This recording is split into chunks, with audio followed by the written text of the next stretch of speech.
Hebrews, Hebrews, Hebrews. This is Prophets of Awakening. This is our reading through the Tanak night. Okay, and the title inside the room is this question was posed to me. That's why I'm bringing it back up. Who is Lilith? So we're gonna deal with who Lilith is and with new information that's coming up surrounding that. You can go to our YouTube channel, Prophets of Awakening. Check out our videos. We have over 1,000 or so videos that you can look at, examine. Uh, the videos will lead you to the truth of the Holy Scriptures, connect dots for you. And if you like what you're hearing and receiving, I'm asking you to like, share, and subscribe to the channel. It would be greatly appreciated. And we have our cash app over at the bottom of the screen in case you want to support the channel, help it move along. Okay, it would be appreciated, greatly appreciated. Okay, those that don't know, this is a non-Messianic channel. We deal with the Tanakh and the Torah, Tanakh being the Old Testament, so-called Book of Remembrance, and the Torah is the first 5 books of the Old Testament that was given to Moses by our Redeemer, the Lord of Hosts. Shalom and welcome to the channel. Welcome to our reading through the Tanakh. We're going to do our normal, which is a moment of silence, prayer. We have a psalm to read.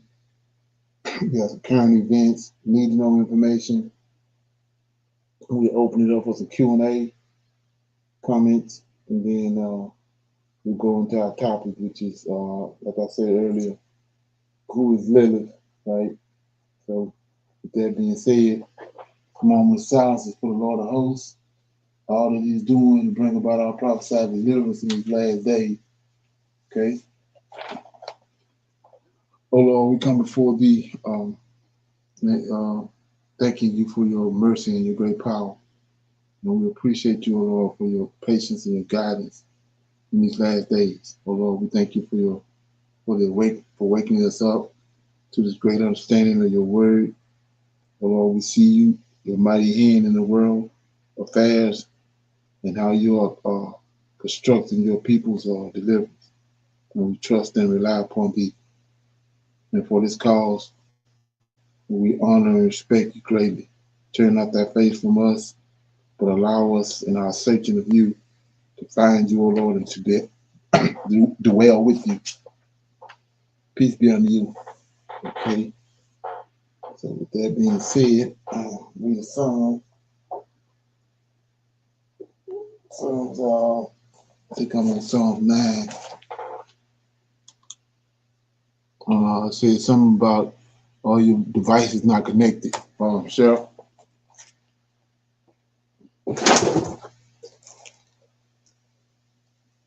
Okay.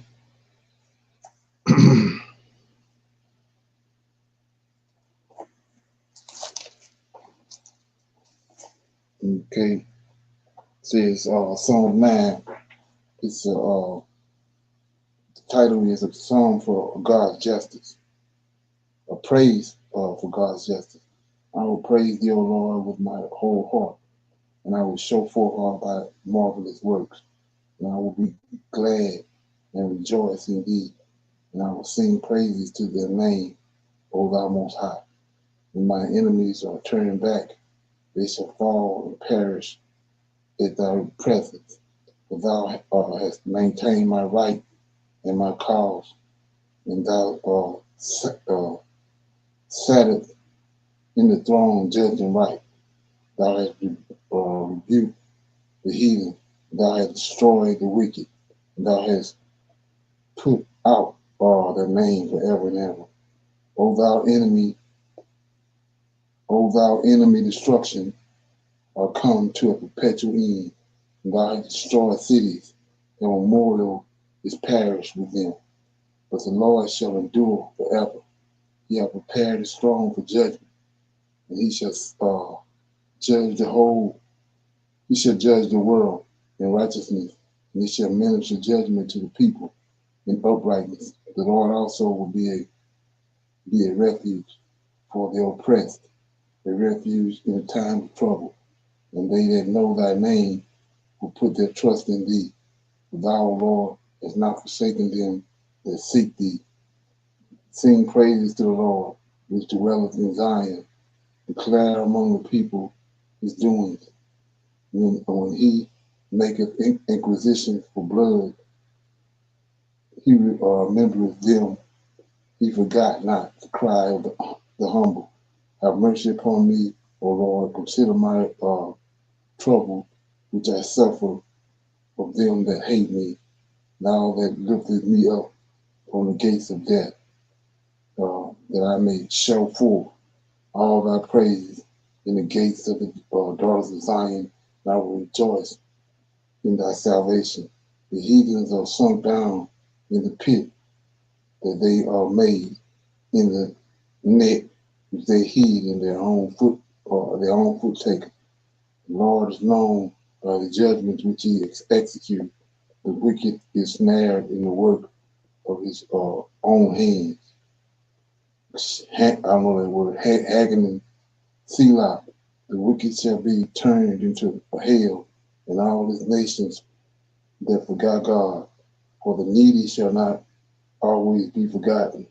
The expectations of the poor shall not perish forever.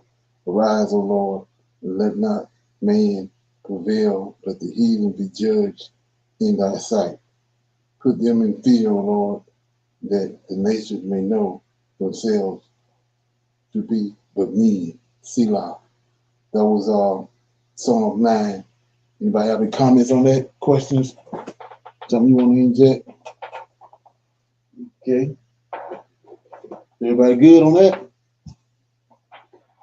Let me look at this one verse. It says, let me get it.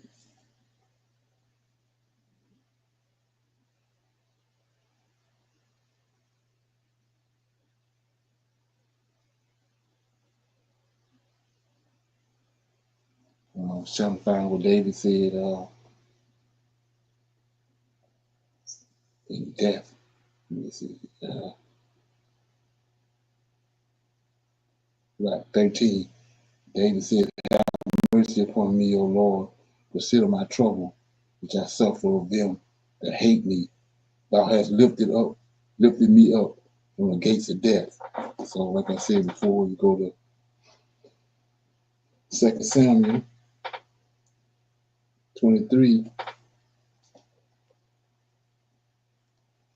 2 Samuel 23, and you'll see what he's talking about.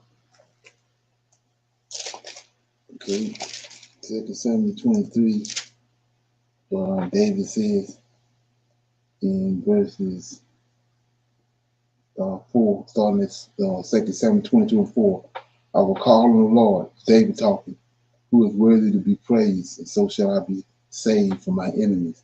When the waves of death, right here, we died, the waves of death compassed me, the floods of ungodly men made me afraid. The sorrows of hell compassed me about. The snares of death prevented me. In my distress, I called on the Lord. I cried unto my God, and he did hear my voice out of his temple. And my cry did enter his ears. Then the earth shook, trembled.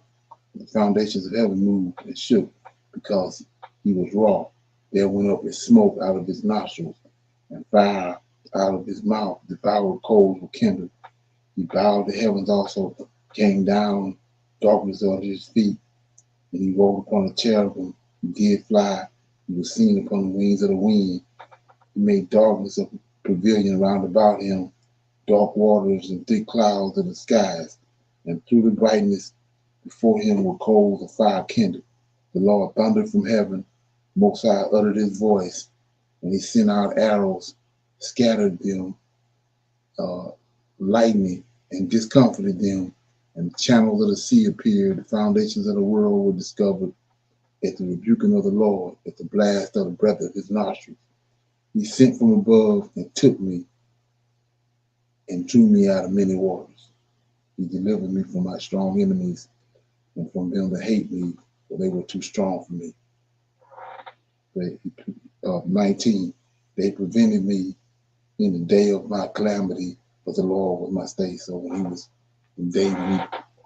he passed over, soul left his body, these wicked spirits was there. They tried to draw him down into hell where they at.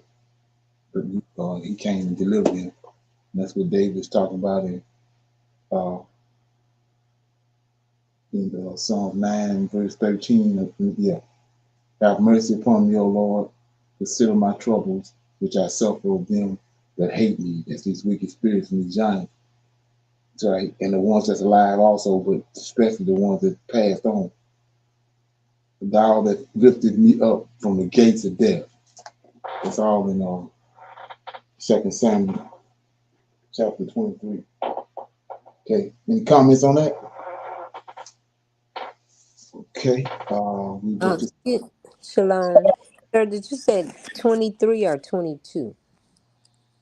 it's let me see. I think it's 23. If I'm not mistaken. I was following you. It was 22. Let me see.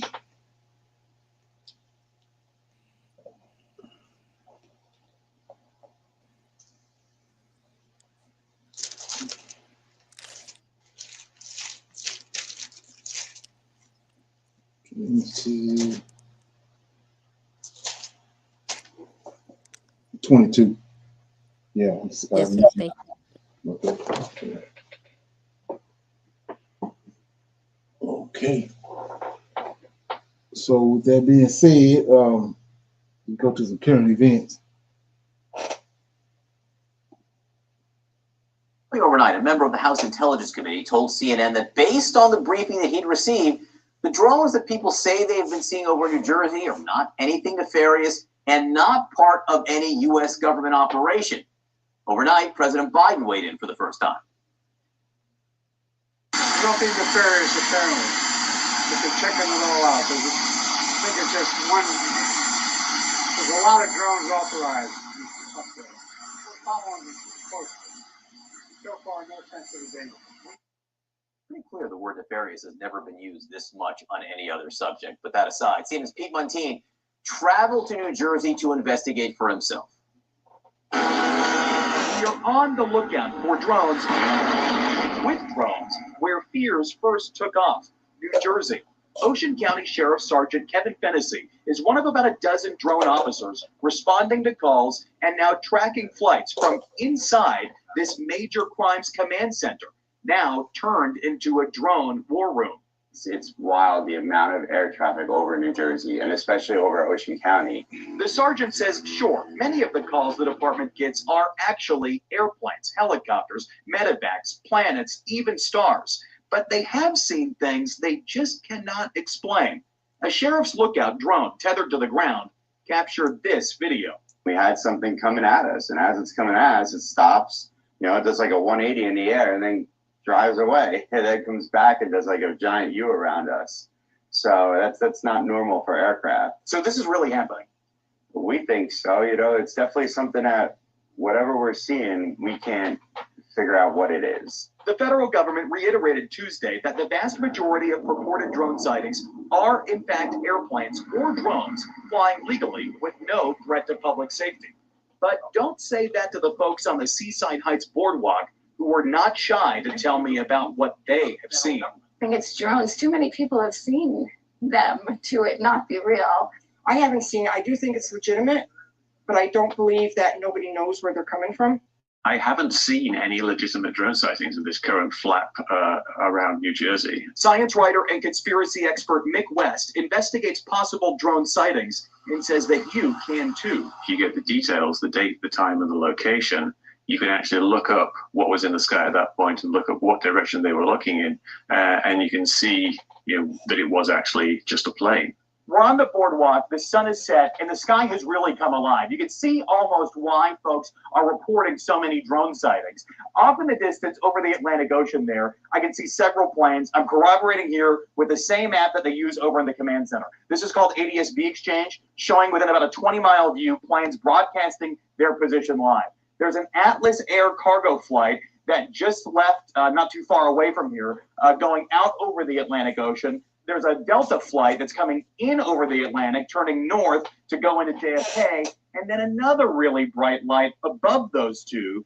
That is Jupiter. But it's the things that cannot be explained so easily that have folks here really concerned. Deputies like Kevin Fennessy hope the truth is still out there. We're not drone hunters. We're just trying to see if we can figure out what's going on, where they're coming from, and try to put this to bed. This morning, we're getting some new details from lawmakers who attended a classified briefing on the drone sightings over New Jersey. This is what they said after. You know, there's a lot of rumor out there that this is radiation sniffing or chemical sniffing. This is not a federal government operation. We're very, very confident of that. There's no imminent threat to public safety. They haven't found anything that would indicate that there's foreign influence, foreign actors, or even little green men. Okay. Anybody else? Anybody got any information on that they want to share? Okay. I think this here is pretty interesting right here. Explain a lot as far as I'm concerned. Let's check it out.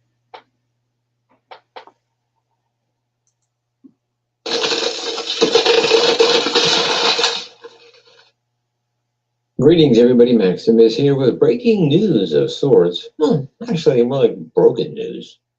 But in what can only be deemed as one of the world's worst kept secrets in the history of mankind, the Daily Mail released an exclusive report that back in 2018, the U.S. Defense Department awarded a $50 million contract to a Maryland-based private robotics company, Robotics Research, to develop drone aircraft capable of creating 3D maps of urban areas for a counter weapons of mass destruction program. This would also explain why incoming President Trump knows what's going on and why he's asking the present administration to come clean and calm the rattled nerves of millions of scared and confused people in the U.S. state of New Jersey and surrounding areas. Because obviously this project began during his first administration. According to the article, the contract was given out by the Army's Armament Research Development and Engineering Center, or ARDEC, which is located where? Why, of course, at the Picatinny Arsenal in Rockaway, New Jersey. The exact location where the mystery drones first began to appear last month in November. Meanwhile, documents show that the FAA issued an air restriction alert on November 21 to all commercial and private aircraft, prohibiting flights over the Picatinny base for special security reasons through December 26th of this year. The White House, of course, has claimed the drone sightings, which coincidentally began on November 18, are not a foreign adversary and insists the drones pose no threat and are no part of a U.S. military operation. However, when asked repeatedly by the press, governors, local sheriffs, and senators and congressmen of both parties how they could possibly know the drones pose no danger, the administration and the Department of Defense refused to say. Well, that's because, duh. Like I said in earlier videos, the drones belong to the U.S. military. But retired CIA intelligence officer Rudy Rodolphe told the Daily Mail that this FAA notice shows U.S. drone testing is happening in the area. It's a warning for others to stay out of the area during those dates. He said, while the nature of the testing isn't specified, it's most likely testing of payloads related to reconnaissance. But Matt Sloan, founder of drone consulting firm AI Skyfire, told the Daily Mail that the sightings could be a contractor developing these drones for the Department of Defense. He added that the DoD can deny claims of third-party technologies if the drones were placed on a secure tech list for contract disclosures, which means the government is applying special restrictions to the information. Rodolphe explained that the restrictions are added when technologies protect national security or to keep advanced systems hidden from hostile nations, and the developer holds primary liability. Thus, the government's not responsible. A Picatinny Arsenal spokesman told the Daily Mail that we can confirm that they are not the result of any Picatinny Arsenal or DEFCON Armaments Center directed actions, referring to Rodolphe's explanation of plausible deniability. Drone maker Sloan said the FAA alert could signal that the contract had approval to test drones in public areas. They could have been testing them in a different place on a military installation, and now it's time to move the testing out to a public area. Sloan said that the military does have various places around the country that are out of the way of prying eyes. Maybe it was just time to graduate that testing to public, he said. While large swaths of New Jersey are seeing drones, the White House has noted that there are more than 1 million drones lawfully registered in the U.S., and many of the sightings could be hobbycraft airplanes, and even stars. However, Sloan highlighted that a similar drone mystery that hit Colorado from 2019 to 2020, when swarms of the aerial vehicles filled the sky, like the current situation in New Jersey. Local reports at the time suggested the drones were a secretive Air Force program intended to keep prying eyes away from nuclear missile silos, which are in Cheyenne. Air Force Global Strike Command, based in Louisiana, confirmed that it conducts counter-drone exercises out of FU-1 Air Force Base in Cheyenne, where it's based. The drones were described to have flashing or steady white, red, or green lights. The story echoes the current situation in New Jersey, and residents and local officials are still demanding answers. Okay, does that make any sense? Yes, sir, to me. Like that something? I think it's tied to what they're getting ready to do with the rounding up these so-called rounding up the Latinos, but I think it's gonna get bigger than that. These drones gonna be used. Okay. Anybody else got any comments? Okay. Got a big shakeup over here in Africa. Africa is suddenly eyeing the exit door. And no, it's not a small move. It's thinking about ditching ECOWAS altogether. Yes, you heard that right. Ghana is pondering a departure, and this decision isn't just about one nation breaking away. It could ignite a firestorm of change. If Ghana, alongside Mali, Burkina Faso, and Niger, forms a new political bloc, the Alliance of Saharan States AES, this could change everything. This is the kind of shakeup West Africa hasn't seen in decades, and the reverberations could be felt from the Sahara to the southern tip of the continent. Let's be clear, ECOWAS isn't what it used to be, but what really happened? Let's find out.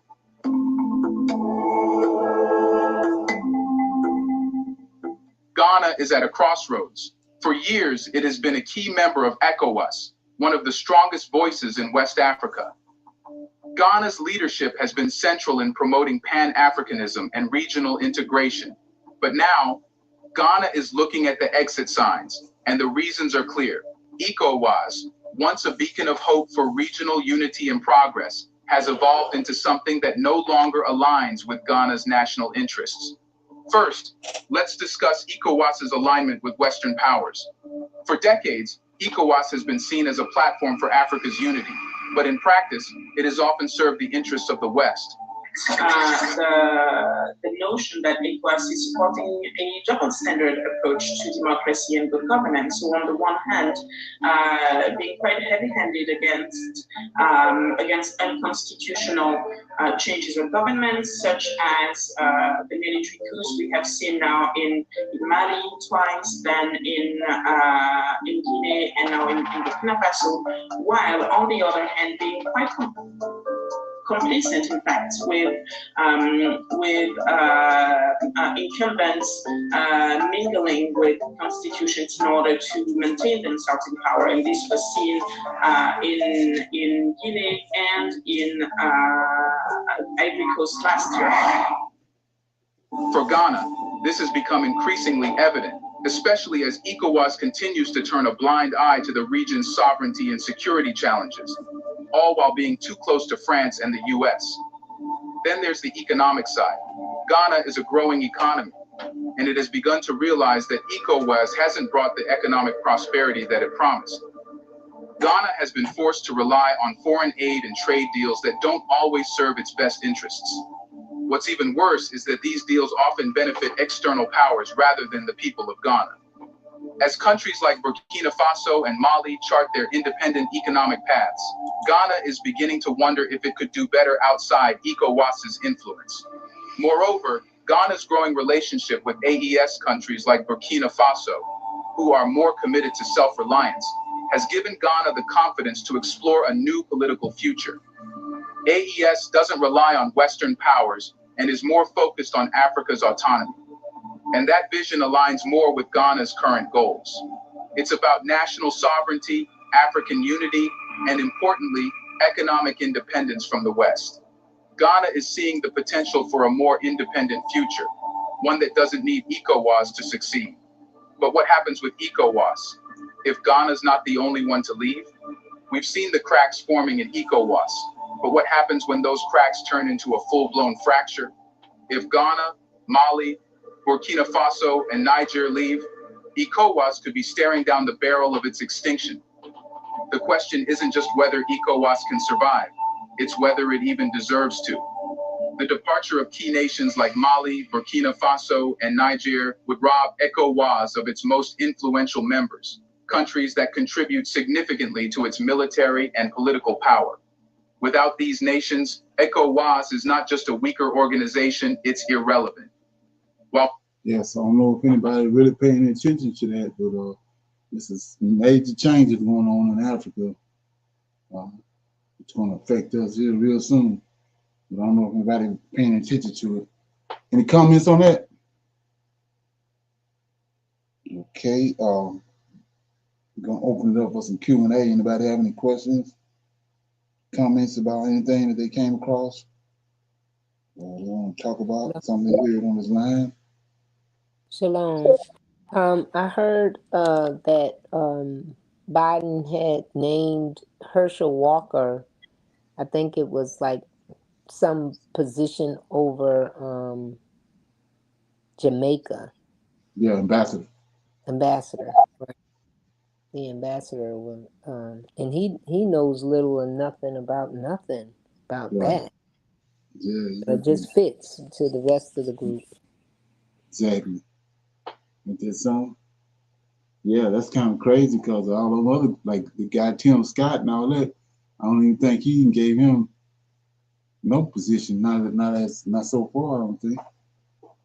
They was cooning behind him, but he haven't awarded them anything so far. Okay. Right. Yes, he hasn't. Right.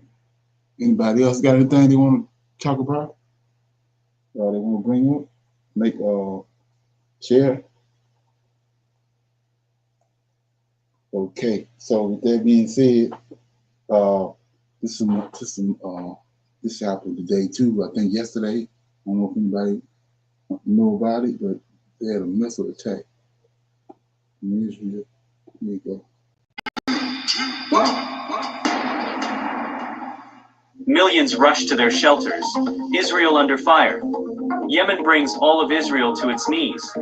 The recent launch of ballistic missiles from Yemen towards the occupied territories of Palestine not only overwhelmed Israel's defense systems, but also unleashed unprecedented chaos. Millions of Israelis were forced to seek refuge as sirens echoed even in iconic places like the court where Benjamin Netanyahu testified. This attack, supported by hypersonic technology. So this right here is a prime example of what I was saying about these people concocted their own. You understand? They concocted the New Testament and JC and all that. They got their own end times, right? Centered around JC and all that. But it says that when you see the fig tree, which supposedly happened in 1948, you know that the time is near, right? In Israel, and then it tells you that when they come back, it's going to be peace. They're going to, the lion going to lay down with the lamb, all this stuff. Well, they came back in 1948, but look what's happening. Okay? And unprecedented surgical precision in Yemen exposed a leak of classified information that calls into question the security of the Israeli state. Ben Gurion Airport halted its operations while Eilat and Alut shook under devastating explosions. Yemen, supporting Gaza in the context of a genocidal siege, has shown that a people considered peripheral can tilt the balance. The details below. Large-scale offensive, panic in Israel. Israeli soil trembles under a rain of missiles launched from Yemen in an act that has shaken the foundations of the region. Tension overflows and alarms echo in Tel Aviv and beyond, marking a historic episode of unprecedented magnitude. The international community watches in shock as the Yemeni military operation not only challenges the Israeli state, but also reveals deep cracks in the country's security and strategy. The attack was precise and planned. 3 ballistic missiles launched from Yemen hit strategic points in the occupied territories. Sirens sounded throughout Tel Aviv, including at the court where Prime Minister Benjamin Netanyahu was testifying. This triggered a wave of panic that sent millions of Israelis seeking refuge in bunkers and fortified places. Meanwhile, Ben Gurion Airport, one of the most important in the Middle East, stopped all its operations, highlighting the vulnerability of a system once considered almost impregnable. The situation escalated with a direct attack on the port city of Eilat, a key hub for Israeli commercial and military operations. Okay, like I said, this is a serious blow to the status quo, because, like I said, this isn't supposed to be happening. When the prophecy is that they came back in 1948, and the peace gonna be there, and y'all shot coming back. It ain't adding up. Any comments on that? Shalom. We see they're using more missiles nowadays, and things are hyping it up with the electronics, which leads us back to Elon Musk. So a lot of things are happening electronically that I guess they've been working on for years or whatever, but these missiles going over or something different now that's starting to happen. More technology is moving out there, and like to wipe out a country per se. Right, exactly. Right, we see, So, yeah. It's kind of like, it's kind of going into, this conversation is going in the direction, what's the title of this lesson, which is who's Lilith, and from Lilith you go to, it's going to take you to Lucifer, the fallen angels, and so when you do that, you go to Aziel. So it says that in the book of Enoch, we're going to read it later on, that to Enoch, to Aziel, it was ascribed all seeing. When we know that 200 angels came down, but it says in the book of Enoch, Yahweh tell the angels to go down and bind him, and he says that him, Aziel, one being, all the sins on the earth, which is attributed to him. Okay, so that's tied to this, what you're saying. It started out, he showed them, well, when you read the scriptures, they say that we thinking, back then you thinking that it was Satan, Samuel, Lucifer, or whatever you want to call him, that revealed all these metals and how the art of metal worked, that it was Lucifer. They revealed that to Satan. They revealed that to Tubal-Cain, right? But when you read it right here, it says that Aziel was the one. Let me read that right quick. Like I said, we'll be going here again in a minute, but it says in Enoch chapter 10, it says, okay, chapter 10.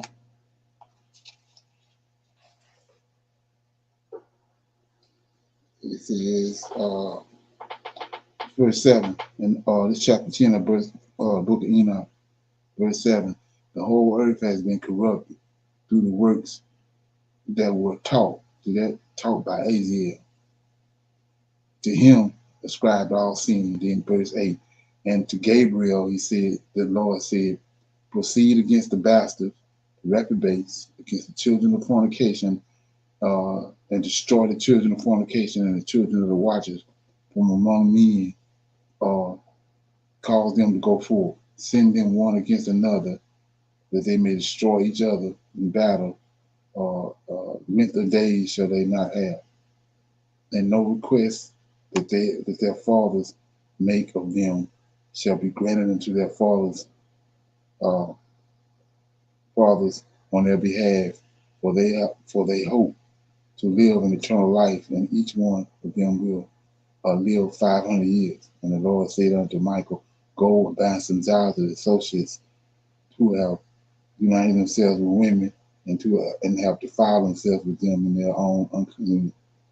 And when their sons have slain one another, and they have seen the destruction of their beloved ones, bind them fast 7 generations in the valley of the earth, until the day of judgment, the day of consummation, and until the judgment that is forever and ever consummated. So we see right here that it was Aziel that taught Tubal-Cain how to artificial brass and iron, showed him how to make it, how to fashion it. It wasn't Lucifer. It was Aziel that taught him. And so from that is where men started destroying themselves and all that. So that's not the way me looking at that. Why would he single out Aziel for that and say that he's the artificial of all the sin? He ascribed to all sin. And we're going to see later on that it's in the scriptures, but you're going to see later on in Leviticus that he's pointing to that. And so, like I was saying before, you got people, powers that be, had brainwashed us that the Book of Enoch is a false book, right? But when we finish this class right here, we're going to see that Aziel is mentioned in Leviticus.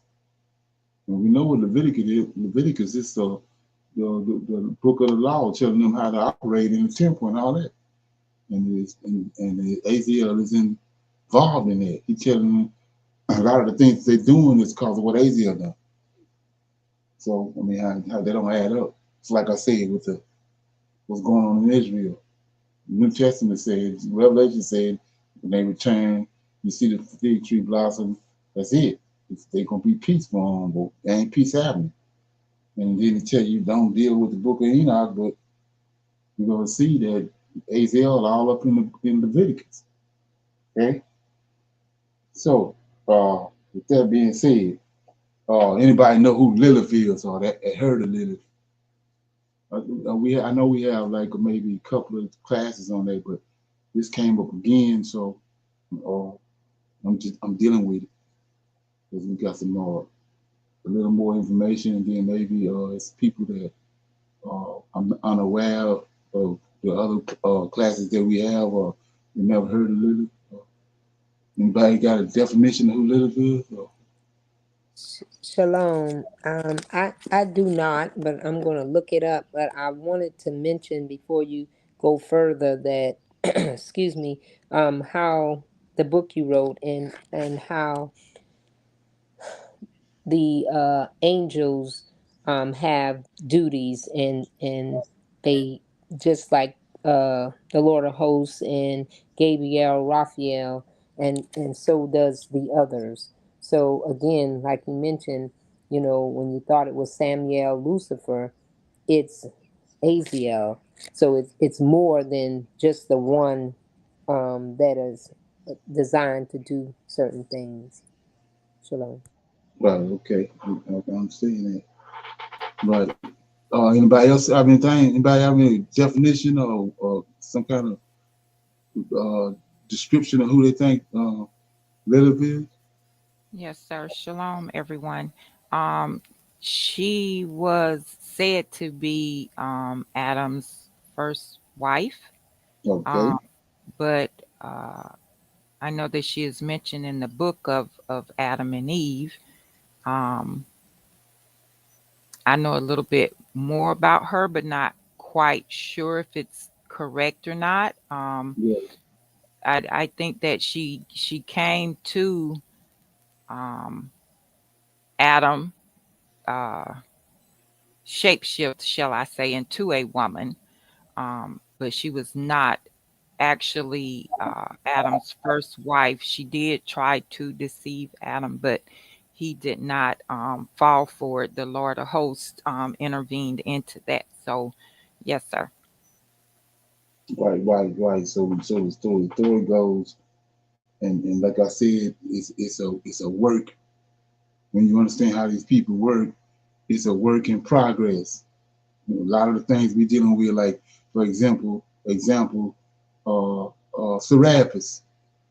When Jesus is Serapis, Jesus is Horus. So he came into existence. That's who these people are.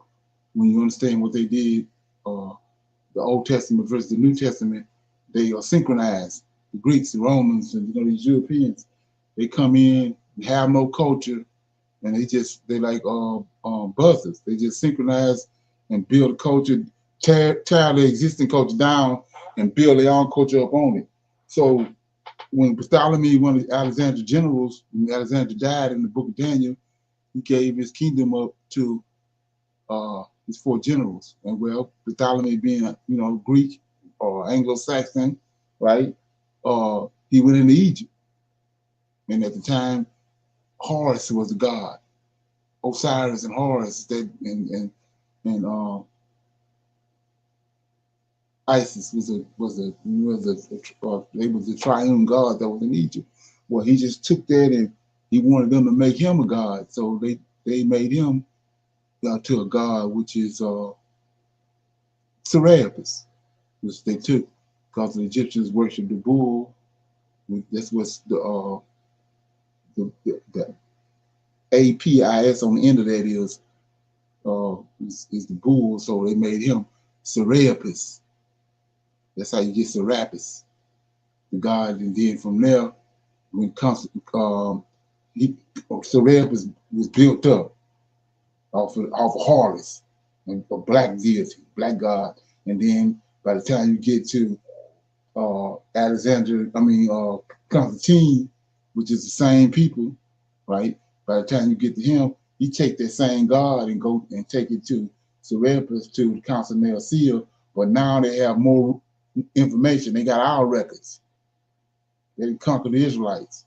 So now they have our records. So then that's how he become JC. And it ended up in our records, ended up in the minds of the Israelites today, was that Constantine put him in there.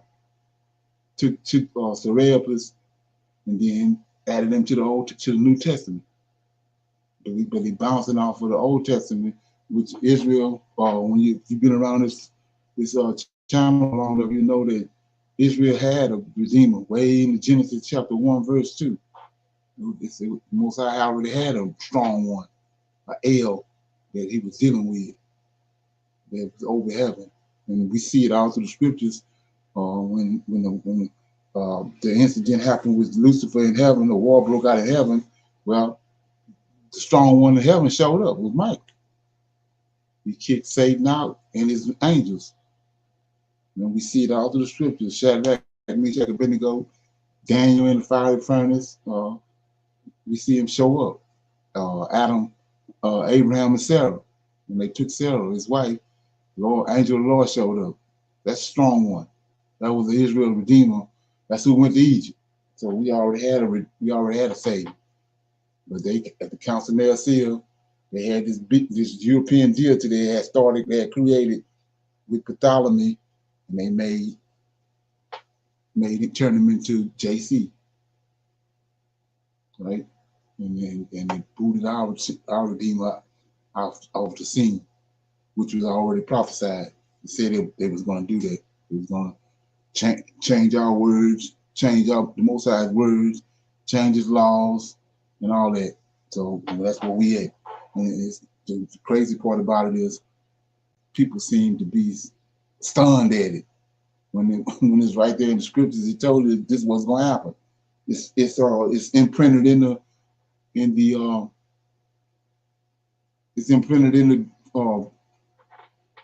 curses. When you go to the curses, he said he was going to go to a forest land. He's going to kick us out of his land. We're going to a far land, and we're going to dwell with the Gentiles, and we're going to pick up their gods. That's surprising. You know what I'm saying? Yeah. So anyway, like I said before, we're going to find out that Satan, the Lucifer, he's a corporate. Like I said, they can tell you if you was just to go, when you get off this line, and go and you Google Lilith, it's going to tell you a lot of things what Michelle was just saying. It's going to say that she was the first woman on the earth, and that she did this and she did that. But you're going to find out that all that's a lie. And like I said, a lot of this goes back to synchronization. Like you had giant women before the flood. You didn't just have giant men; you had giant women too. Then we know the angels had those fallen angels not only slept with animals, but not only slept with humans, but they slept with animals too.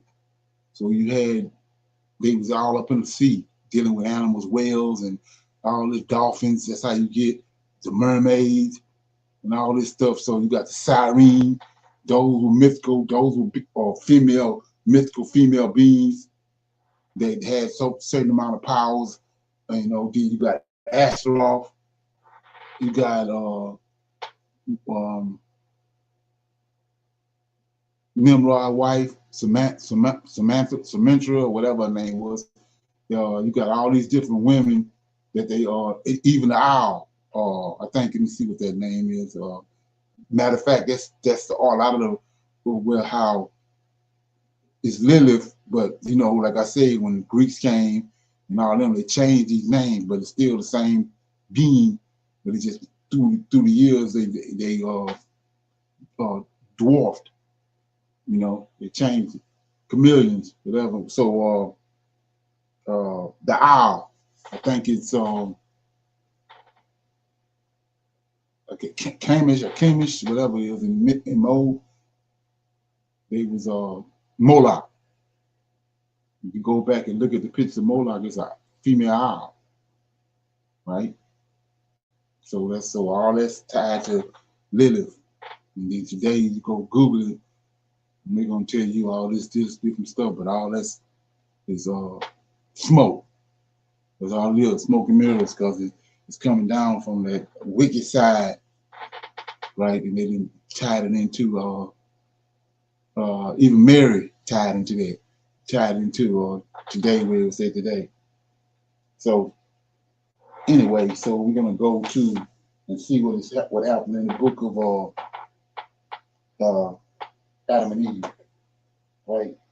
We're gonna see what's going on with that. And then like I said, another one is dealing with the Greeks. We got Mount Olympus. We know that all the angels are males, right? But all of a sudden on Mount Olympus, when the Greeks came, synchronized our scriptures. Now on Mount Olympus is female beings and all that on Mount Olympus.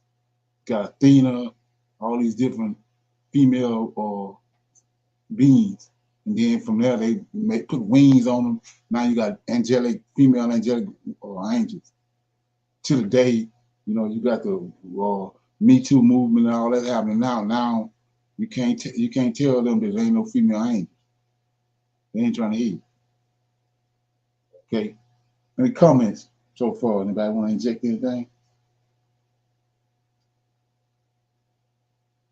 Okay. So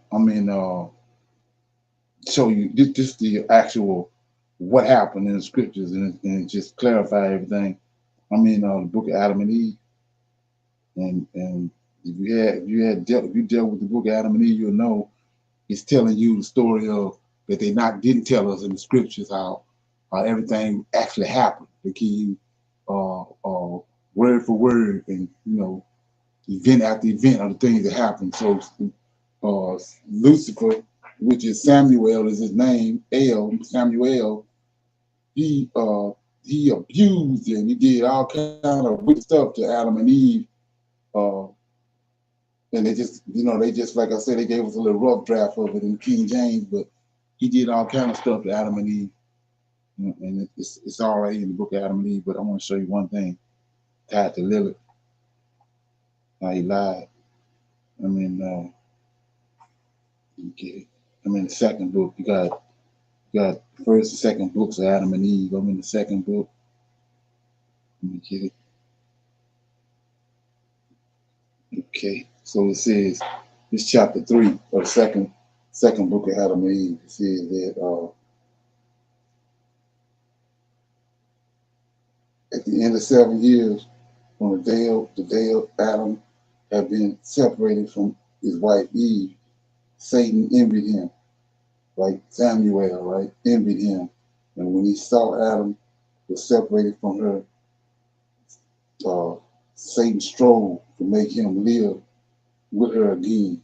Then Adam arose and went up above the cave of treasures, right? So let me back up a little bit. When they was cast out of the garden, they went into the real world, right? Because before that, matter of fact, Adam was a son of God, and then they had this light, this translucent light on them, a garment like translucent light, and they could see into heaven and all that. They were perfect beings, just like I was showing you with on Mount Horror. When the angel Michael came to Adam, Yahweh can see through Michael and talk to Adam through fire. So those are a lot of the characters. That's the characteristics of being an angelic being, and Adam had all those characteristics, and that's why he came to make him fall, and he made him fall. But I'm pick it up. It says, so he ended up in this cave. When they cast him out of the garden, they ended up in this cave because of trying to find refuge.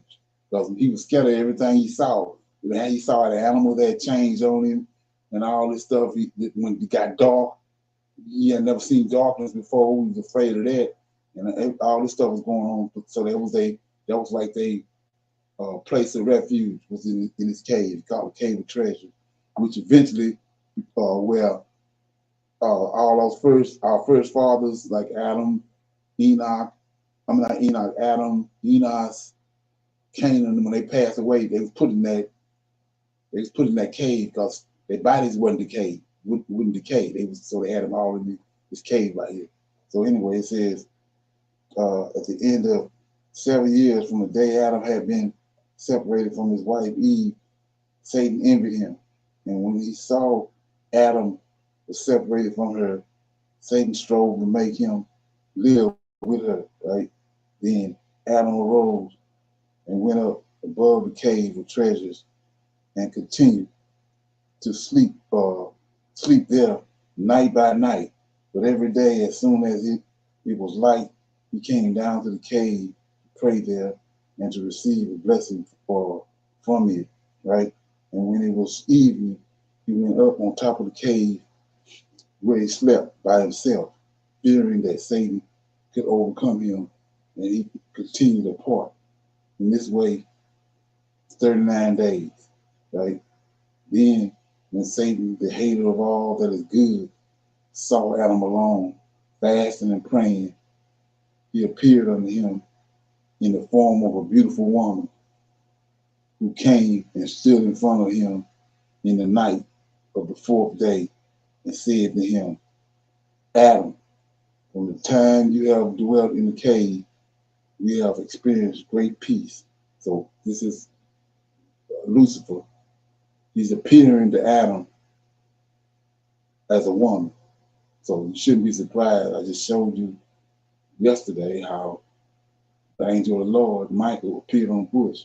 He transformed himself. That's all part of being an angelic being. He transformed himself into a flame of fire. So you shouldn't be surprised that Samuel can do the same thing. So it says he transferred himself into a beautiful woman. In verse 6, but now Adam, that you have gone up over the roof of the cave, over the cave to sleep, we have had doubts about you, and a great sorrow has come upon us because of your separation from Eve. Then again, when you are on the roof of this cave, your prayers are poured out, and your heart wanders from side to side. But when you were in the cave, your prayers were like fire gathered together. You came down to us, and you found rest. Then I also, then I also word over her, your children who are separated from you. My sorrow is great about the murder of your son Abel, because he was righteous, and over the righteous, over the righteous and over the righteous man, everyone will grieve. But I rejoice over the birth of your son Seth. But after a little while, I sorrow greatly over Eve, because she is my sister. Check it out. This the beautiful woman that came, this Satan. Lilith, right? He said, I sorrow over Eve because she is my sister. Watch this lie. For when God sent a deep sleep over you, go back to the garden when you put Adam to sleep, took the rib, right?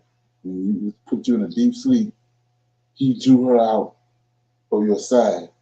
He brought me out with her, but he raised her by placing her with you while he lowered me. I rejoiced over my sister for her being with you. But God had made me to promise before and said, do not grieve when Adam has gone up on the roof of the cave of treasures and is separated from Eve, his wife. I will send you to him, and you will join yourself to him in marriage and bear uh, and bear 5 children for him, as Eve gave him 5 children. So look at right here. So what he's trying to do is Adam fasting and praying and seeking the Most High, right? He want Adam to defile himself, right? So let's look at it right here, because this being, he says, this serpent shape shift into a woman, which is Lilith. And then he lied and said she was there in the beginning. So like they said, JC was there in the beginning. But he wasn't, she wasn't there in the beginning. He says, do not grieve when Adam has gone up. He said, the Lord told him this. Do not grieve when Adam has gone up on the roof of the cave of treasures and is separated from his wife Eve. I will send you. Check it out. I will send you to him. You should join yourself to him in marriage, right? And bear 5 children for him, as Eve gave him 5 children. So do that ring a bell for anybody?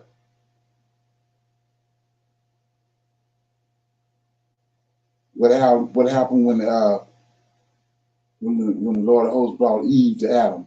He told him, Adam said what? A man should leave his mother and father and become one flesh with his wife, right? Yes. Yes. What they doing is they became one flesh.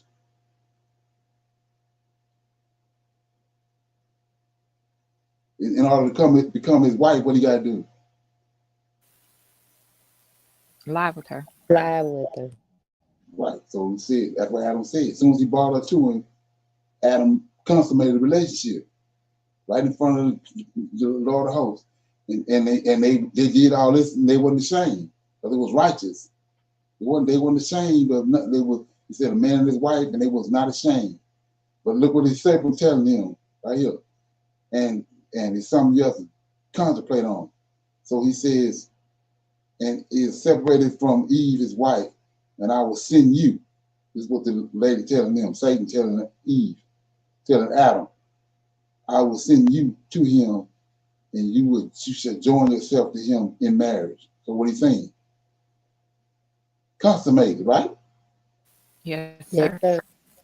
Okay, see? So, and bear 5 children to him, as Eve had did. So his whole objective is to defile him, Right. right? So how can he, if he showing himself as a woman, do you think he got woman parts? Hello? He should be able to have it, since they're able to transform themselves before. Right. If he showed himself as a beautiful woman, don't a beautiful woman have what it take to have the light eye? Yes, sir. Right. That's part of shape shifting to a woman. Right. Yes, sir. Exactly. Right. So the objective is to defile him. See what I'm saying? So you say, what are you talking about? Go back to he says, I told you who the tree of knowledge of good and evil is who? Who's the tree of knowledge of good and evil in the garden? Lucifer. It's to open their eyes to Who is sin. it? It's a being. Who is it? Oh, in the garden, that was Lucifer, Lucifer. Can you hear Samuel. me, Brother Leonard? Okay. Yeah, I can hear you. I mean, yeah. So would you say Lucifer? I'm breaking up. Samuel or Satan. What you say, Michelle? I was saying I'm coming in and out, breaking up. You can hear Oh me yeah. at some part. Yes, sir. Right. I'm sorry. So that's Lucifer, and he shapeshifted. So Eve, right? What happened with Eve? Eve saw the tree. We broke that down. She's looking. It's not a tree. It's Lucifer. Now we know he got private parts. He got what it takes to consummate a relationship, and then we also can see he can shapeshift. So it says that she took of the fruit. She saw that it was good for food and good to eat, and she took the fruit thereof, and then gave also to her husband. Now we see Yes, how he sir. done it, right? Can you see how she Right. done it now? Yes, it was pleasant to her eyes. Yes. Right. But he's a beautiful, attractive man to her. Then he said she gave him to her husband. Right? So then what? What he just done right here. Now he's a Right. beautiful woman. Oh, wow. See that? Yes, sir. Okay, but I'm gonna show you. We're gonna get into that because I'm gonna go somewhere else. But I'm finished reading this. So it says, because it goes deeper. So it says 12, 11, and now look, Right. God promised me. Go ahead. No, sir. I was just, you said 11. You're right. Yes. Oh yeah, it says I will send you to him, and you shall join yourselves to him in marriage, bear 5 children. So he wants him to defile himself, fornication, right? So 11, and not only that, homosexuality. So anyway, 11, and now look, God promised to me is fulfilled because it is He who has sent me unto you for the wedding. Because if you wed me, I shall bear you finer and better children than those of Eve, right? Go to Cain and go to where these people at today, they think they're better than everybody else. Okay, 12. You are still young. Do not end your youth in this world in sorrow. Spend the days of your youth in happiness and pleasure. Your days are few, and your trials have been great. Be strong and end your days in this world in rejoicing. And I shall take pleasure in you, and you shall rejoice with me in this way and without fear. So what are you talking about when he says, you should take pleasure, I shall take pleasure in you? You already That's know what it is, lying right? down with them. Yes, sir. Okay. See that? They're all, like I said in Genesis, the Adam and Eve story, the tree and all that, is sexual connotation. If you read it any kind of other way, you're going to continue to be lost. So 13, get up and fulfill the commands of your God. She then came near Adam and embraced him. But when Adam saw, check it out, but when Adam saw that he, see that? Come on. But when Adam saw that he was going to be overcome by her, he prayed to God with a fervent heart and delivered him from her. Then God sent his word to Adam saying, Adam, that apparition, right? See that? That apparition. Go back to another class we had. Who the Raphaim are. The Raphaim, that one of those races of giants with apparitions, ghost-like beings. Anyway, so he says, that apparition is the one that promised you the Godhead and majesty. He does not intend good for you, but shows himself to be to you at one time in the form of a woman and in another time in the likeness of an angel. See that? But go back to how you said about the fruit of the tree. She gave it to her husband. So he's shape-shifting all over the place. He says, this is what Michael telling them, but shows himself to you at one time in the form of a woman and in another moment, just like that. He showed you as a woman now in another moment in the likeness of an angel, and in another occasion in the apparition of a serpent, and at another time in the semblance of a god. See that? But he does all of this only to destroy your soul. So that was when he just started with Adam. He's doing it wholesale now. He coming at us all kind of ways. We ain't figured it out. Okay? So anyway, Adam, now that you understand this, see that? Adam, now that you understand this, understand what? He can shapeshift into anything you want to, right? Now that you understand this in your heart, you will see that I have delivered you many a times from his hands in order to show you that I am a merciful God, and I wish you good, and I do not wish you for ruin, right? Keep going, it's chapter 4. Then God ordered Satan, check it out. Then God ordered Satan to show himself to Adam in his own hideous form, plainly. So what is he talking about? This will take you back to, I told you in Genesis chapter 1, verse 1 is a flood. Verse 1 and 2 is a flood. So what flood? What Satan had done, most high anger brought a flood. And he's returning to it.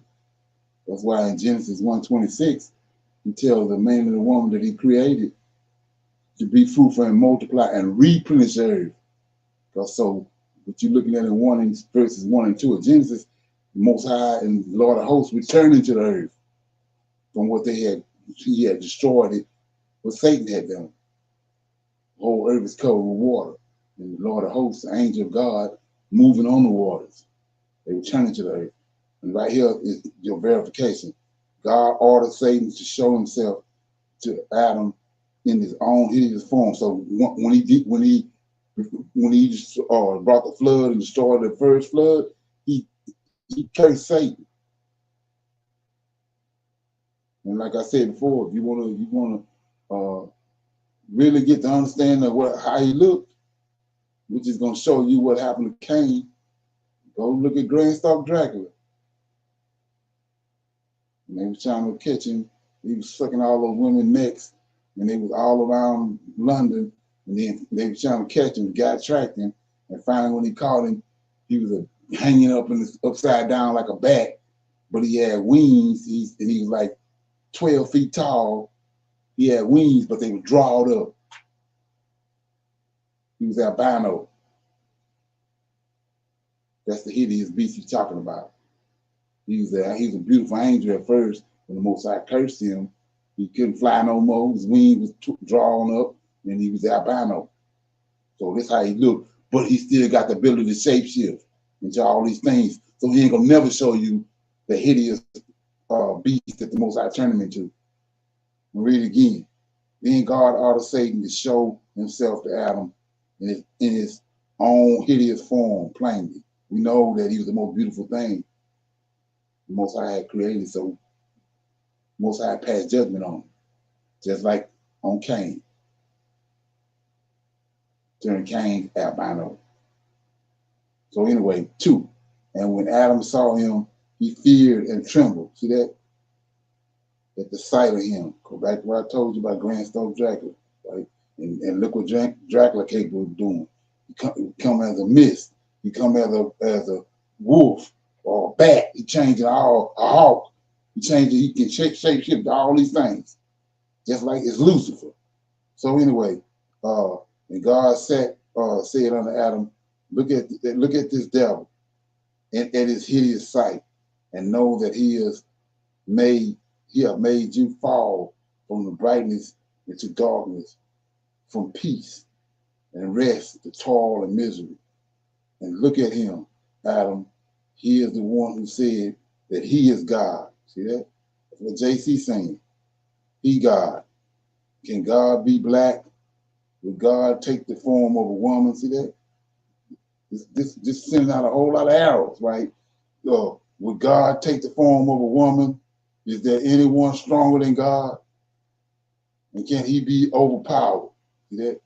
So can he be killed on the cross? See that? You gotta, come on.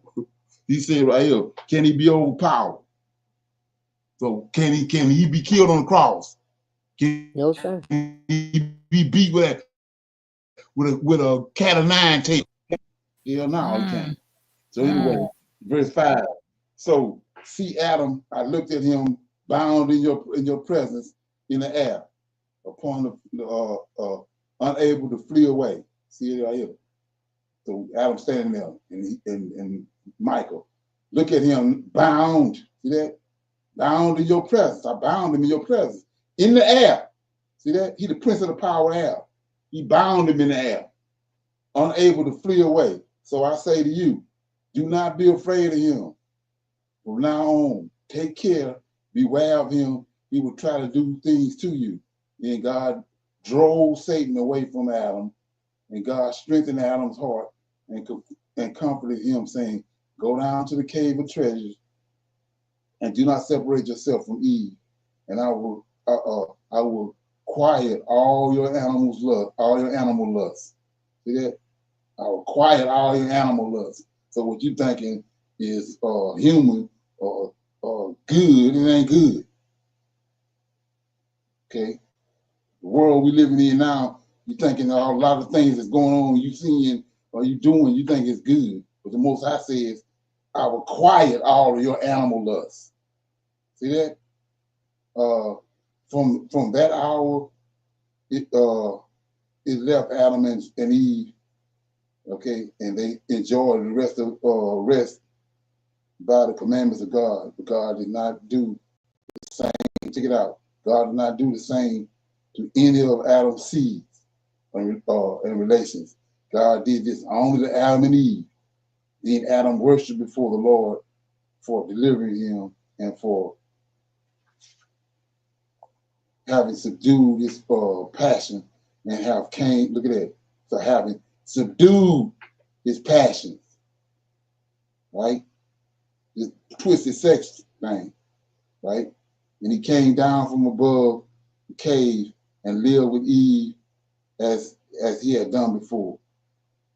This ended the 40 days of his separation from Eve. Okay, any comments so far?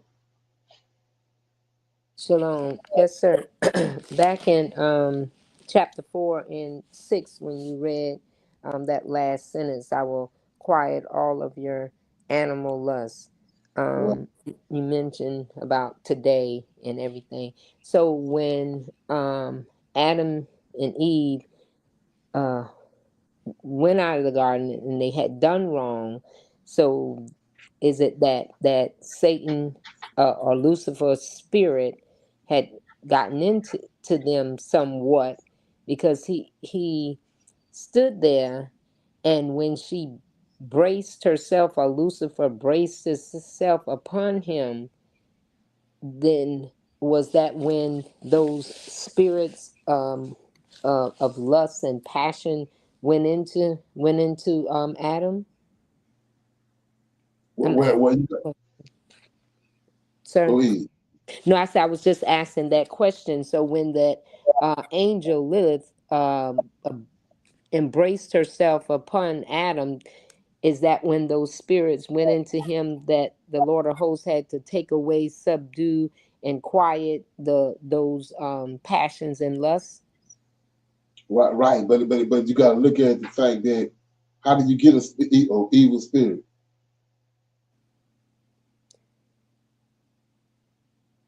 Well, you're not filled with the Lord of hosts. You have turned away. He has so much pity and sorrow for himself and for the curse. So he was open. Right.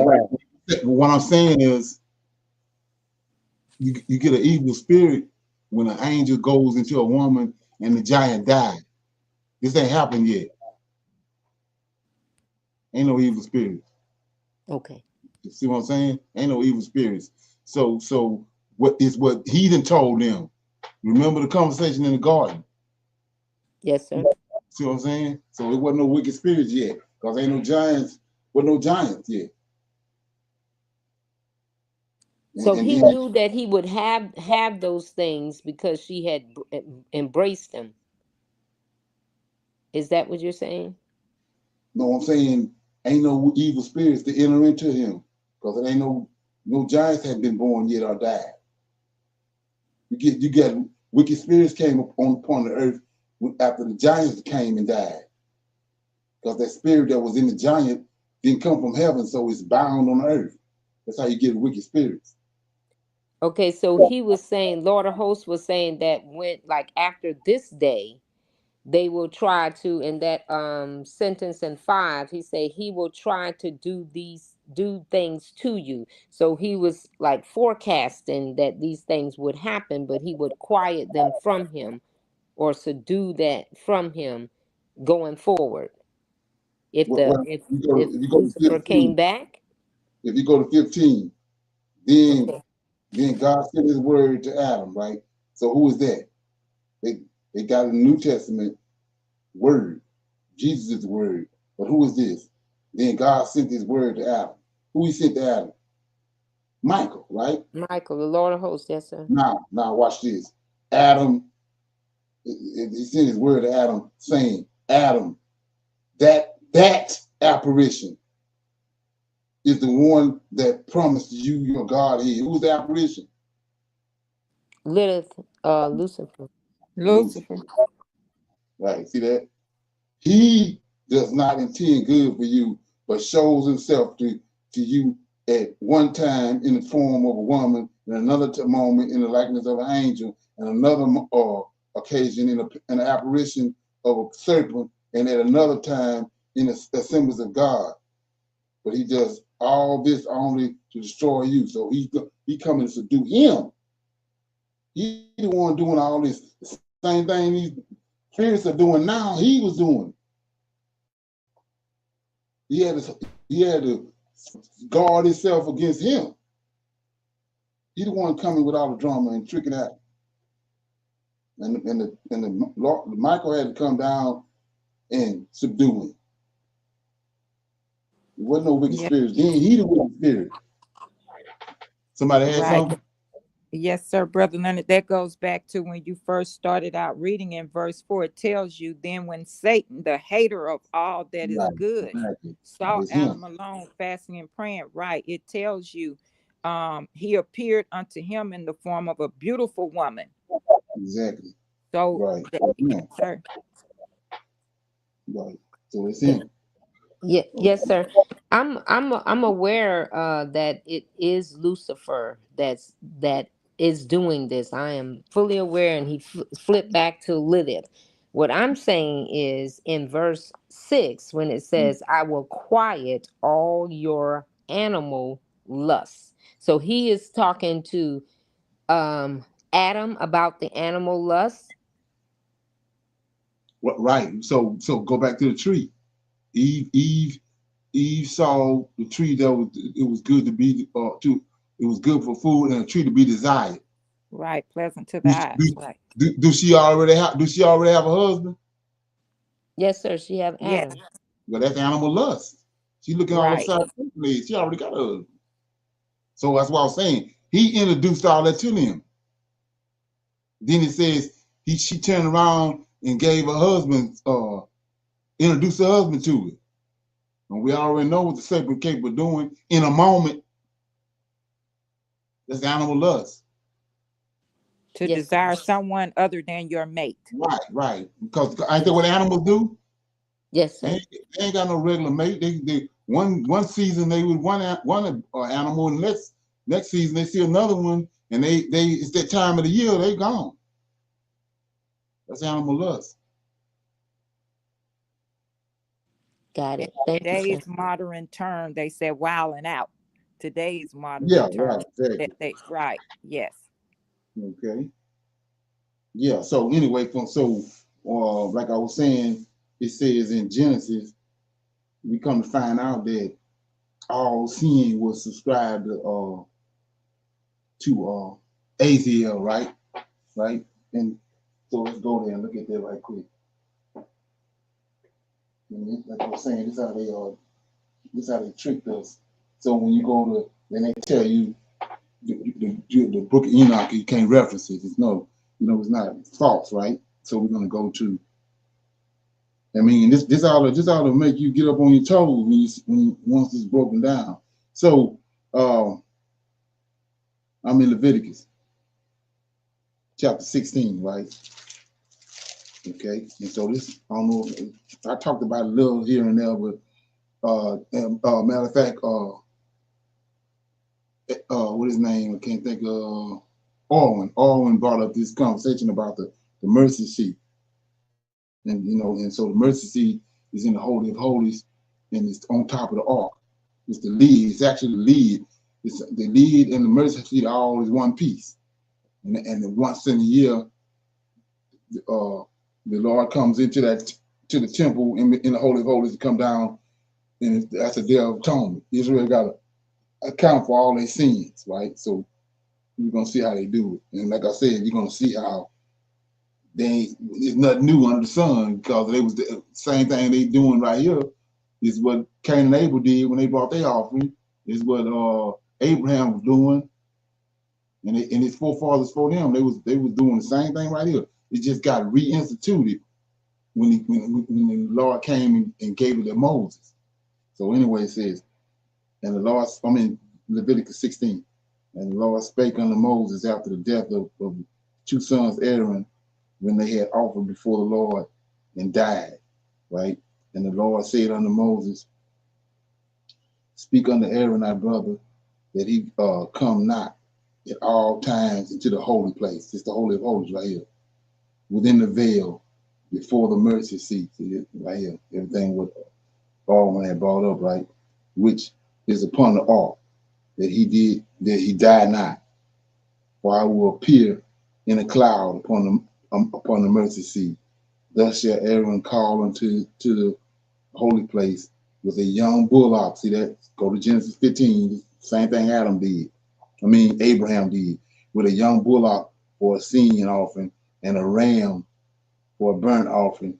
He shall put on the holy linen cloth, and he shall have the linen breeches upon his flesh, and he shall be girded with a linen girdle, and with linen mitre shall he be attired. So, like I said, go to Genesis. Go to Daniel chapter 10, what Daniel saw when the Lord of hosts appeared to him. He got the same thing on. Just like you got the priests down here, the Most High took them to himself. Look what they got on. Then we know those seven angels were separated from the rest of the angels. They was formed. They girded it the same way. Let's read it again. And he shall put on a holy linen cloth coat, and he shall have the linen breeches upon his flesh, and he shall be girded with a linen girdle, and with a linen mitre shall he be attired. Now let's go right quick, run the Daniel right quick. So we're gonna talk about. So you go to Daniel chapter 10. He's gonna describe the Lord of hosts, right? And he saw the Lord of hosts. It says, okay, chapter 10, verse 4, Daniel says, and in the 4th and 20th day of the first month, as I was by the side of the great river Hiddekel, lifted up mine eyes and looked, and behold, certain men clothed in linen, whose was girded with fine gold from Upas. His body also, see, got the same. He's a priest too, in heaven, set apart. And you got the Levites on the earth, they set apart. See that? So anyway, he says, Leviticus 16 and 4, and he shall put on a holy linen cloth, and he shall have the linen breeches upon his flesh, and shall be girded with a linen girdle, and with a linen mitre shall he be attired. These are the holy garments, right? See that? So that's what the angels got on. These seven angels got on holy garments. All right. Therefore shall he be washed with his flesh in water, and he shall put them on. And he shall take of the congregation of the children of Israel 2 kids, goats, for a sin offering, and 1 ram for a burnt offering. And Aaron shall offer his bullock on of the sin offering, which he shall for himself, that, and make an atonement for himself and for his house. So he told Aaron got to have 2 goats, one of them for him And then we're going to see the other one with the other one for in a minute. And he shall take the 2 goats and present them before the Lord at the door of the tabernacle of the congregation. And Aaron shall cast lots upon the 2 goats, one for the Lord and the other lot for a scapegoat. So right here, Azazel was there. They put scapegoat there, but Azazel that's who was in there in that verse. Azazel says for, and the other lot for Azazel. So if Azazel would have been there, you would have been saying, well, where this guy is? Who this character is? Where he at? He in the book of Enoch. Okay, so anyway, it says, and Aaron shall bring the goat upon which the Lord have the Lord's lot fell, and offer him for a sin offering. But here you go. But the goat on which the lot fell to be the scapegoat to be Azazel shall be presented alive before the Lord to make an atonement for him and to let him go for a scapegoat into the wilderness. So what did he do to Azazel? Did he kill Azazel? No. No, sir. That's what this goat represents. Let him go in the wilderness. What he told Gabriel and them to do to the fallen angels. Bind them in the wilderness. See that? So anyway, keep going.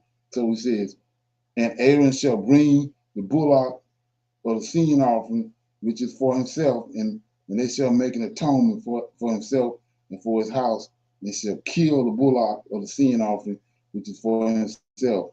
And he shall take a censer full of burning coals of fire from off the altar before the Lord, and his hands shall hands full of the sweet incense, beaten small, and bring it within the veil, and he shall put the incense upon the fire before the Lord, that the cloud of incense may cover the mercy seat, and that it is upon the testimony that he died not. So here we go right here. This one is gonna get a little more personal. I've been saying this over and over again. People ain't understanding that the Lord of hosts in the temple. That's what David keep all through the Psalms. He says on them high holy days, I'm gonna show out. That's because I know you're gonna be there, so I'm gonna show out. And then when they say before the Lord, that means he right there. Okay, like I was telling you about the movie Prometheus. Okay, they had to put all them people in suspended chambers, and they had to be suspended animation for 5 years. It took them 5 years to get from Earth to the planet they was going to. So imagine how you gonna say before the Lord if he in heaven. He ain't before the Lord. It takes 5 years just to get to this planet I'm telling you about. So imagine how long it's gonna take you to get to heaven. So anyway, so when it says before the Lord, he right there. He in the temple. Let me read this again and show you what I'm talking about.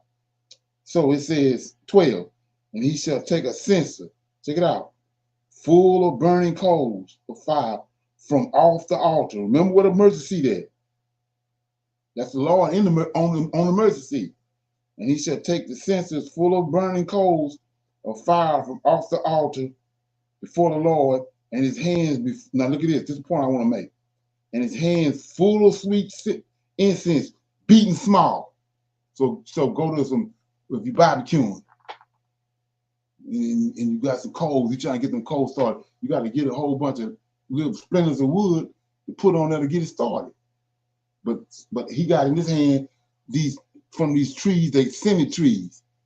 Frankincense and myrrh, these scented trees. So when he throw them on the fire, it's a sweet sense, a sweet smell come from there. So what the Most High said? I love the smell of the scent, the smell of that's in the temple. That let you know he there. That scent can't go all the way to heaven. So anyway, let's look at it. He says, and he shall take a censer full of burning coals of fire from off the altar before the Lord. See that? He right there. And his hands full of sweet incense beaten small, and bring it with him into the veil. See that? Most I telling you, bring that in there with you in your hand. Like I said, we know he loved the fat off of the animals, and he loved this frankincense and myrrh that's in his hand. He's gonna put it on the fire and it's gonna make a smell. Okay, let me get it back. I lost it. Okay. Yeah, so let me get it. So he says, chapter 16, I lost my page. Okay. Yeah, so 13. And he shall put the incense, see that? He shall put the incense upon the fire before the Lord, that the cloud of the incense may cover the mercy seat that is upon the testimony that he died not. See that? So the Lord of hosts on the mercy seat. So when he throw the frankincense on the cloud come up, but it's got that smell, a sweet smell from the wood. And then see that? Before the Lord, he there. And he shall take, though we know he ain't Yahweh because he'll be dead. Anyway, and he shall take of the blood of the bullock, sprinkle it with the fingers upon the mercy seat eastward, and before the mercy seat shall he sprinkle the blood with his finger 7 times. Then shall he kill the goat, see that? Kill the goat of the sin offering that is for the people, and bring his blood within the veil, and out of that blood, as he did with the blood of the bullock, and sprinkle it upon the mercy seat, see that? And before the mercy seat. That's what the Lord of hosts said. And he shall make an atonement for the holy place because of the uncleanness of the children of Israel and because of their transgressions in all their sins. So what we just read in these Enoch to Aziel is appointed all sin, right? See that? So he says, and he shall make an atonement for the holy place because the uncleanness of the children of Israel and because their transgressions in all their sins. And so shall he do for the tabernacle of the congregation that remains among them in the midst of their uncleanness. And there shall be no man in the tabernacle of the congregation when he goeth in to make an atonement in the holy place until he come out and have made an atonement for himself and for his household and for all the congregation of Israel. And he shall go out unto the altar that is before the Lord, see that? And make an atonement for it. And he shall take the blood of the bullock and the blood of the goat and put it upon the horns of the altar round about. So like I said before, this the blood right here. You don't need no other blood to atone for our sin.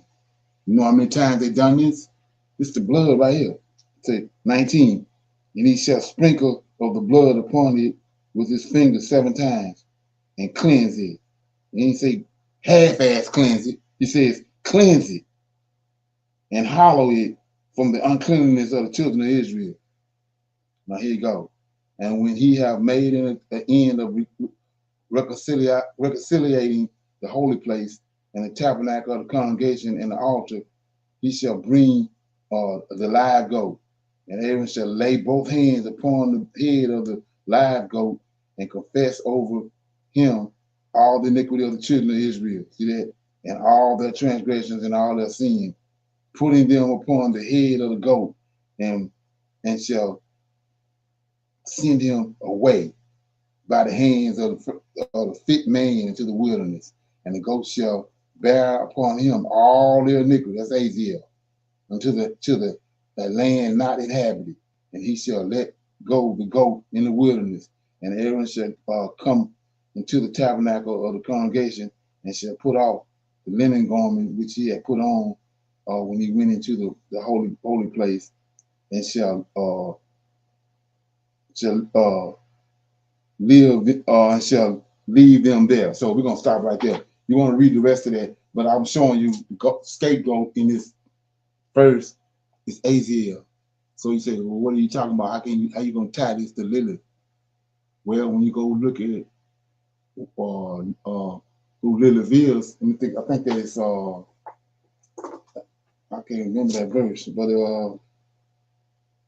let me see. I think it's in Leviticus chapter 1, but it says that a satire. A satire. So what is a satire? It's a goat like goat-like being. Remember, the angels was transgressed. They sleep with animals too. So it's a goat-like being. So it's Baphomet. It's a goat-like being with horns and shape. It walk upright like a man, but it got goat feet. Got goat feet. And it's got it look like a goat. Got horns and all like a goat. It's eight. That's like I said, a satire. When you understand what that is. So then you go to the Baphomet, and nobody really pays no attention unless it's, the light is shined on it. Go look, go Google it, and bring it up. You got breasts. So as you can see, it's obviously a man, but he got woman features too. He got breasts. All the pictures you see of the Baphomet, he's a he twisted. You got man and woman parts. That's Lilith. That's who they was worshiping. Baal. Baphomet and Baal, same being. Twisted. Okay. So like I said before, he says to Aziel is attributed all sin. You think that's a coincidence? And then, like I said, go look at the aisle. When you go to the Bohemian Grove and all that, and go to what the Moabites was worshiping, or the deity the Moabites was worshiping. It's an owl, but he got woman features. Like all you gotta do is Google it, then go to images. You'll be blown away. So that's who Lilith is. And they once they got into our scriptures, they turn around and put it into our scriptures. Fade it into our scriptures like but put a twist on it. Any comments? Questions? I just wanted to comment. I did read over that scapegoat before, and Right. thank you for the enlightenment of Aziel, and I'll continue to study that. Thank you so much. Right. So it's the same being. Like I said, they mentioned it just like Michael came to Adam and told him he come to you as a beautiful woman, and in a moment, then he's an angel. Then in another moment, he's a serpent. He's shapeshifting. So Right. you can see. So that's there go the story right there.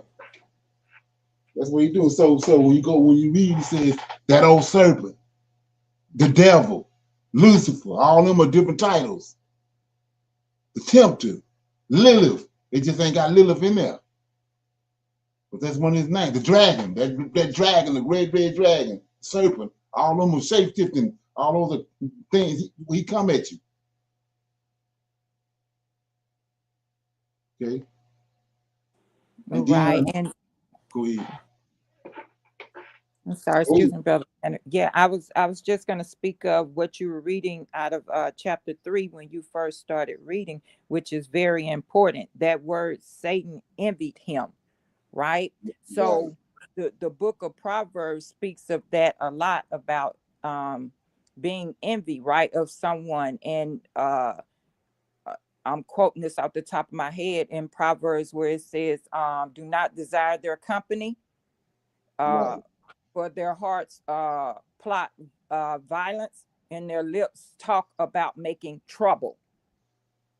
So we can see that is exactly what's going on today with them. Like you said, they envy us, right? So and then it tells you where it says verse 10, where it said his wife, I will send you to him, and you shall join yourself to him in marriage, and bear 5 children for him, as Eve gave him 5 children. So again, that's envy, so they'll say or do anything to get what we have, or to even try to be like us. Right. But what the Lord of hosts has ordained, no one can, interfere with that or break that up. So you got to be careful of that being envy and jealous, because that's a wicked spirit.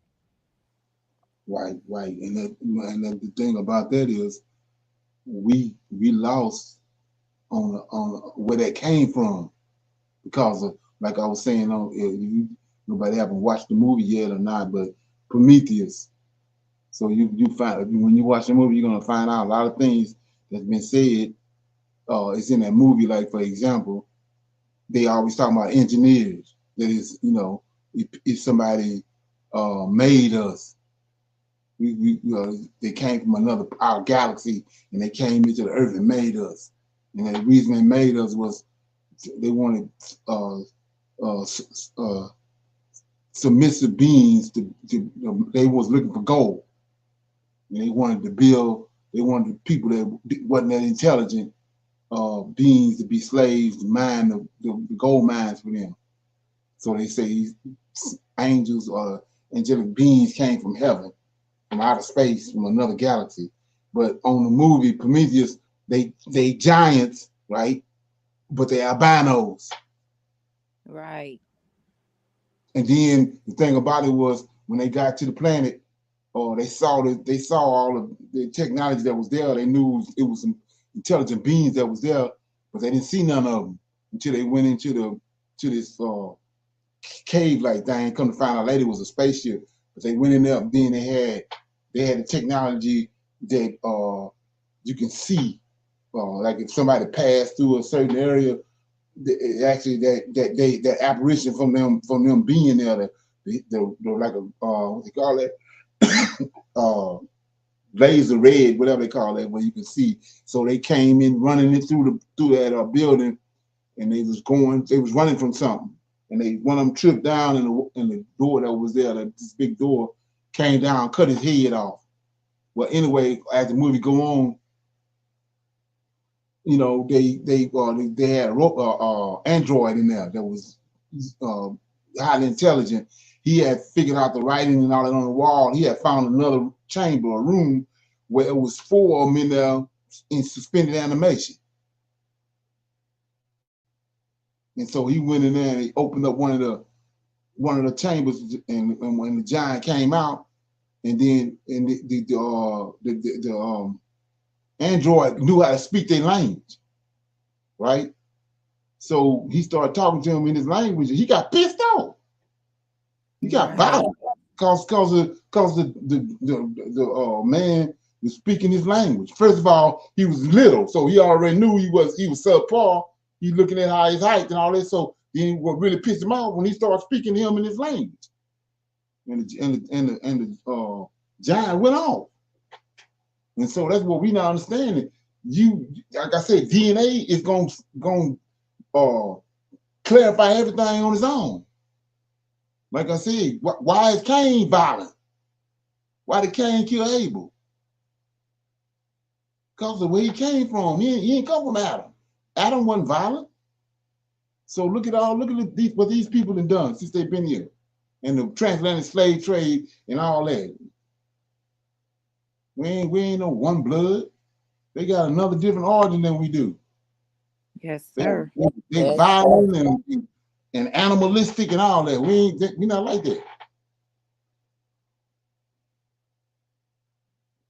You had something? What you saying?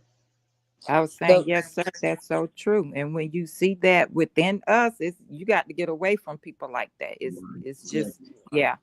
Something wrong. Yes, right. sir. Right. Those are signs. Exactly. Right. Oh yeah. Somebody else had something before we go? Shalom. No, I was just agreeing, and when you said we all not, one blood, it's all different, and you definitely can see it, with every action that is going on, and it has gone on not just in the 2020, but in the 1900s, and therefore it showed every day. You just, if you're not waking to it, then you'll be a go along to get along. In this world. Exactly. And we see characteristics of our forefathers, like like David. He tells you what kind of countenance David had, And then Moses was a meek man and all that. So look at, after all with these, they're invasive species, right? That's over us right now, people that's in charge. So after all they've done, like I was saying before, we still trying to get along with them. They tell you right there, our character, that's what a human is. We steady trying to be human, steady trying to, we're not looking and saying that, and calling it for what it is. We steady trying to get along with them because that's who we are. Okay? Yeah. Is that something? Yes, And they sir. steady Great doing this. class. They steady doing the same thing they doing. They don't have no remorse. None of that. And like I said, we steady because we righteous beings, steady trying to make that work. Shalom, you made a great point there too. Great class as well. When you when you say we're like that, and we steady trying to be like, you know, be nice and take it, but the Lord of hosts don't take it, and if we, following him, we got to stand up, like you're doing now with this class and all, and putting it out there. And, wherever that, if they get it, they get it. And if they're supposed to get it, they will get it. But if not, they won't. But we can see the differential in what is said to be humans that are not. Exactly. Right. But they didn't took away the narrative. That's why we dumbfounded, because they didn't took away a lot of the things that, like, especially in the very beginning, for you to connect the dots. And then they got you where you don't even start right. You start and you come out of the gate dealing with a false god in the New Testament. So you coming into the whole thing backwards. You know what I'm saying? Yes, sir. Oh yeah. Okay. Anybody else got anything? I had something else. I lost it, but I guess it'll come back on. Yeah. So yeah. Anybody got anything else? Everybody good? Yes, sir. Okay. So we got our women's line tomorrow, 7 to 9 Central Time, or men can come in through the YouTube channel. Okay. So with that being said, I want to say shalom, shalom, and another shalom. I'll see y'all tomorrow. Shalom.